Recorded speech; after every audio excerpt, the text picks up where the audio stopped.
자, 윤석열 당선자가 내일 16일 문을 청와대에서 만난다고 합니다. 그런데 언론마다 나오는 제목이 MB 사면 논의가 핵심이 되고 있습니다. 그래서 야권에는 윤이 MB 사면을 요청할 것이다. 여권은 당선인 요청을 마냥 외면 못할 것이다. 그래서 이제 그 문제를 마치 해줄 것처럼 이야기를 하고 있습니다.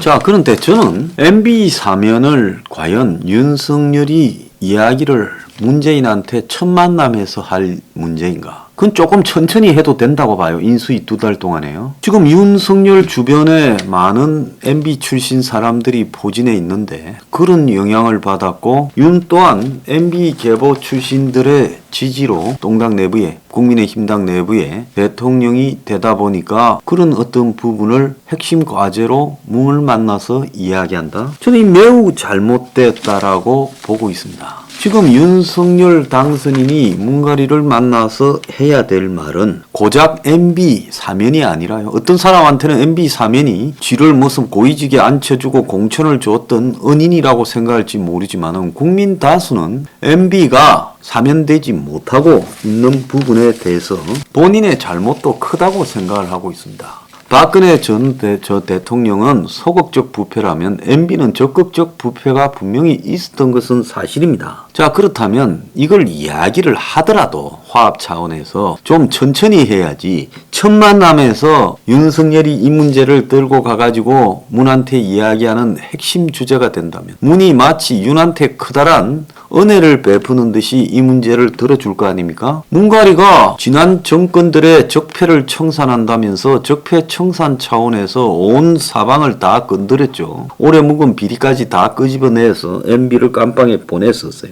자, 그렇다면 이 문제는 문가리가 어떻게 보면 이제 물러나면서 부담스러운 거죠. 그럼 자기는 과연 MB한테 적용했던 기준을 가지고 자기에게 제기하면 문제는 없단 말인가. 그래서 지가 부담스러워서 지가 알아서 해야 될 부분이지 박근혜는 대선 전에 써 풀어줬어요. 그런데 MB는 안 풀어줬습니다. 그러면 또 다른 용도로 한번 써먹겠다고 놔두고 있는 거 아니겠습니까? 그걸 왜 지금 윤석열 당선인이 문가리를 처음 만나서 그 이야기를 해야 되는 겁니까? 그래서 당선인이 뭐 진영 갈라치기 그만하고 국민 통합과 화합의 시대를 연다? 그게 MB 사면입니까? 웃기는 소리 하지 마십시오. 국민들을 다 바보로 알고 있냐? 자, 만나서 해야 될 첫 마디는 공기업에 알박기 하지 마라. 지금 오늘 아침에 언론에 보면 아직도 이 문가리가 많은 공기업에 낙하산 인사를 내리꽂고 있다는 거 아니에요? 윤도환이 청와대 소통비서관을 한국 IP방송협회 회장으로 2월달에 내리보냈고 김재남이 시민사회 수석비서관을 원자력안전재단의 이사장으로 2월달에 내리꽂았고 한국공항공사에는 국정원 1차장 하던 윤행중이를 갖다 꼽았고 그리고 마사의 적폐청산위원장 상임감사하던 정기환이를 마사 회장으로 갖다 꼽았다는 겁니다. 자, 이런 부분에 대해서 하지 마라. 왜 물러나면서 이런 알박기 인사를 하느냐라는 문제를 제기하고 또 대장동에 대해서 조사를 할 수밖에 없으니까 이 문제를 철저하게 갈 수밖에 없다.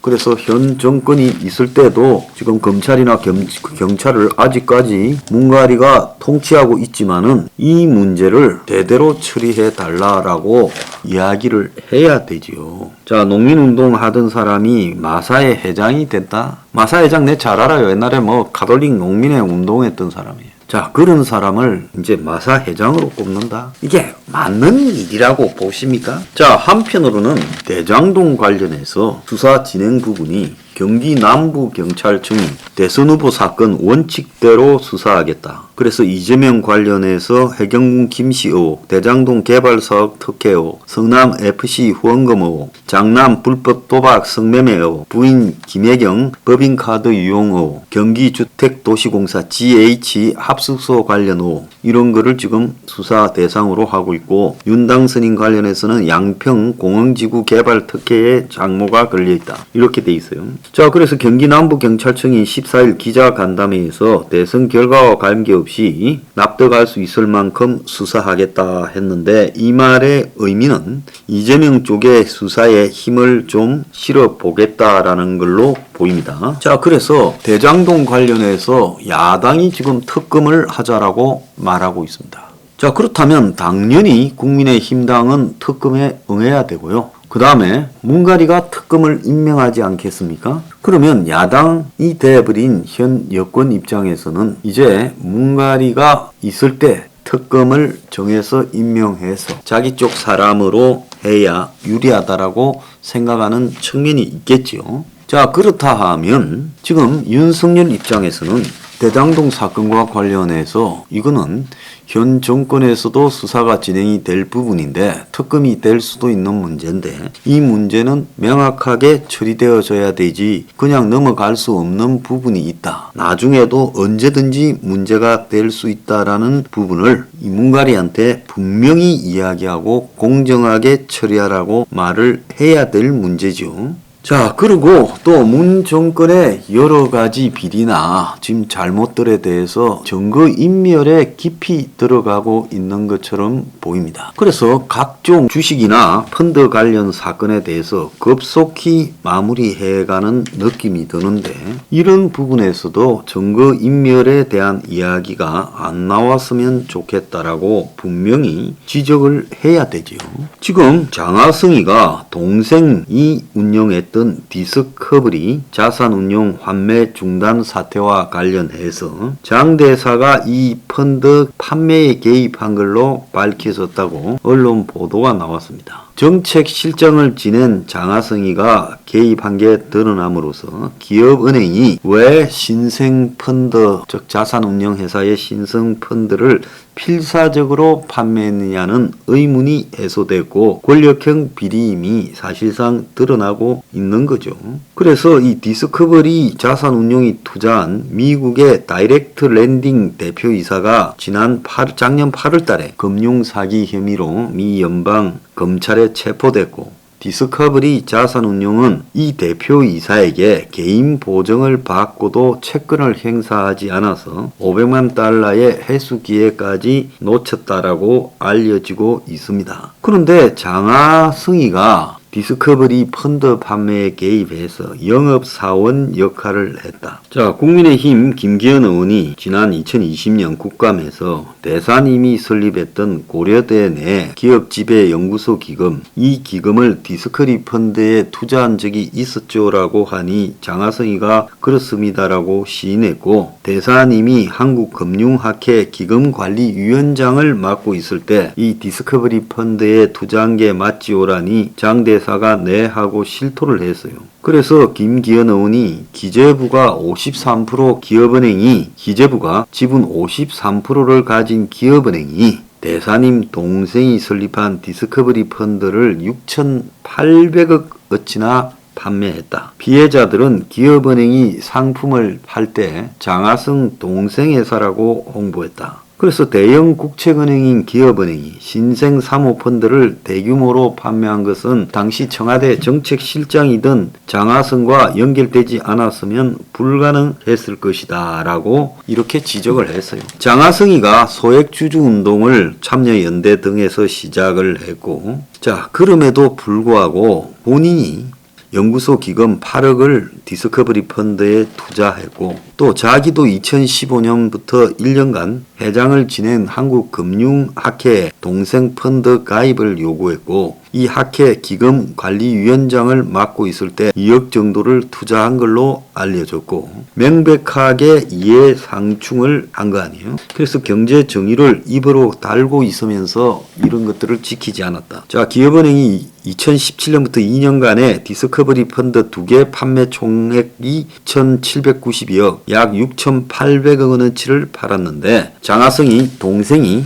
이 펀드를 설립한 것은 2016년 11월. 그래서 이 신생 펀드를 그 이후에 설립 5개월 된 펀드를 기업은행이 죽자 살자 판 것은 장하성의 역할이다라는 걸 알 수 있다는 겁니다. 자, 이런 부분이라든지 최근에 뭐 셀트리온이라든지 라임이라든지 또 신라젠이라든지 이런 데에서 일종의 증거 인멸이 되고 있는 일들이 많이 나오고 있습니다. 그래서 이런 알박기 부분에 대해서도 분명히 언급을 경고를 해야 되고요. 또 한은 총재가 임기가 다 되는데 이제 4년짜리. 그래서 이 문제에서도 후보를 윤석열이 추천하고 청와대가 지명하는 방식으로 가야 된다는 겁니다. 그래서 이런 문제를 어제 뭐 보도되었듯이 김부겸이를 시켜주는 문제와 하는 총재를 바꾸느니 이런 식으로 해서도 안 되고 또 현재 진행되고 있는 공기업 등의 알박기 문제에 대해서도 방치해서도 안 되고 더 나아가서 문재인 정권에 벌어진 권력형 범죄의 증거인멸을 그대로 놔둬서도 안 된다는 겁니다.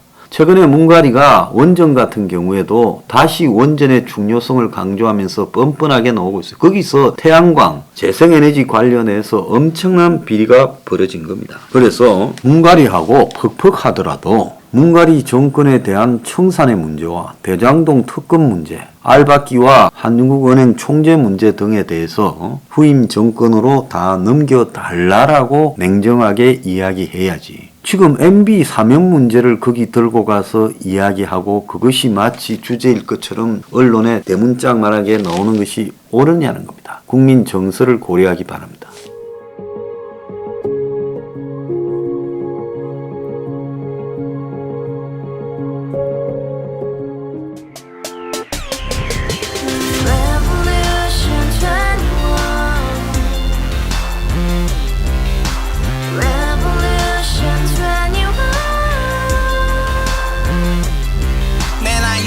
월세 30 코인빚만 300 서울에 온 지 벌써 10년 아둥바둥 버텼지만 여전히 난 반지 하에 제왕 곰팡이 연문제약 내비랑 깡통망통 완전히 폭망 고시원 창문만큼 작아진 내 꿈 연애 결혼 내 집 모든 게 헛꿈 1년 전 떠난 여친 울며 말했지 같이 써봤자 평생 가본 게 꼭꼭꼭하지